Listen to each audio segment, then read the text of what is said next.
Depuis plus d'un an, les États membres de l'Union européenne n'ont pas réussi à se mettre d'accord sur une définition commune du viol en Europe. Un article d'une directive européenne propose d'intégrer l'absence de consentement au cœur de la législation. Cependant, plusieurs pays, y compris la France, s'y opposent pour des raisons juridiques.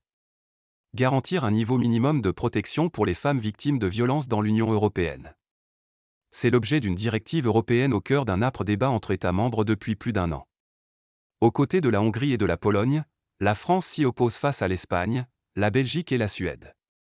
Un article du texte proposé le 8 mars 2022 divise particulièrement les dirigeants européens. L'article 5, qui veut harmoniser la définition du viol à l'échelle européenne et baser celle-ci sur l'absence de consentement. Le projet présenté par la Commission européenne stipule que l'absence de consentement devrait être un élément central et constitutif de la définition de viol, étant donné que fréquemment, le viol est perpétré sans violence physique ni usage de la force. Le texte va plus loin encore. Un consentement initial devrait pouvoir être retiré à tout moment durant l'acte, dans le respect de l'autonomie sexuelle de la victime, et ne devrait pas signifier automatiquement le consentement à de futurs actes, peut-on lire dans la directive. Le Parlement européen, lui, s'est prononcé en faveur de la directive en juillet. Depuis, plusieurs cycles de négociations ont échoué entre les parlementaires, la Commission et le Conseil européen, où siègent les chefs d'État ou de gouvernement. De nouveaux pourparlers devraient reprendre en janvier.